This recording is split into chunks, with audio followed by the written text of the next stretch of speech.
I think the only name that Tiffany Stratton looks at is probably Rhea Ripley, and you go, yeah, she's top dog. She's probably going to end up being the GOAT, but number 2 is not bad. It's not bad to be Scottie Pippen to Rhea Ripley's Michael Jordan.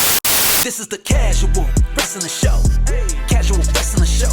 Yeah. So it appears that Bron Breakerr and Tiffany Stratton carry the most weight when it comes to the NXT call-ups recently. My question to you is, when the dust settles, who do you believe will have the more storied career in the end, and why? So when I first saw this question, I thought this was going to be difficult. Then the more and more I sat down to write my notes and think about it, it's actually a fairly easy answer to me, and maybe not for the reason that everybody thinks that I would typically go with. To start off, Bron Breakker's special. And he's going to be special for a long time. He's a genetic freak. He's versatile. He can be funny. He can be serious. And he just literally, he has all the intangibles that you want to be the guy in a company. Problem is, men's wrestling is so crowded. There are so many top guys. There are so many guys waiting for an opportunity. Even when you look at people under the age of 30 years old, the list is ridiculous. You look at, you got names like Austin Theory. You've got names like MJF, who possibly could come to WWE at any point in time and take away an opportunity from Bron Breakkr. You have Dominic Mysterio, who I don't know what his ceiling is, but it seems like he's getting better every time he's on TV. You got Carmelo Hayes. You got Logan Paul. You got Wesley. You got Ilja Dragunov. So you have this high level of competition that's seemingly in waiting for this number 1 spot. And that's not even to mention the guys who are going to come up, and the Creed brothers and all of these people who are just sharks in the water looking for blood. So I think Bron Breakkr is the more talented of the 2 names you mentioned, but my problem is when you look at Tiffany Stratton and you look at the landscape of women's wrestling at 24 years old, she's been called up to SmackDown. I think she wins a title before the year's over, and I think she just gets going before Bron Breakkr is able to kind of hit that full stride.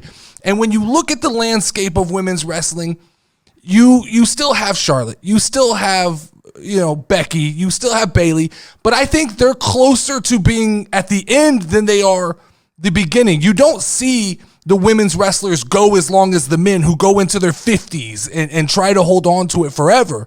Bron Breakker's still competing with guys like CM Punk and Bobby Lashley to get to that top spot. Whereas I think Tiffany Stratton, she's got to look around and she goes, okay, it's like Roxanne Perez. It's Cora Jade.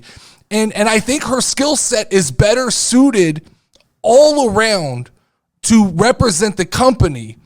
I think the only name that Tiffany Stratton looks at is probably Rhea Ripley. And you go, yeah, she's top dog. She's probably going to end up being the GOAT. But number 2 is not bad. It's not bad to be Scottie Pippen to Rhea Ripley's Michael Jordan. And I think that, women's wrestling, the popularity is growing quickly. There's a call for more women's wrestling. We're going to get more women's matches on WrestleMania than we've probably seen in a long time.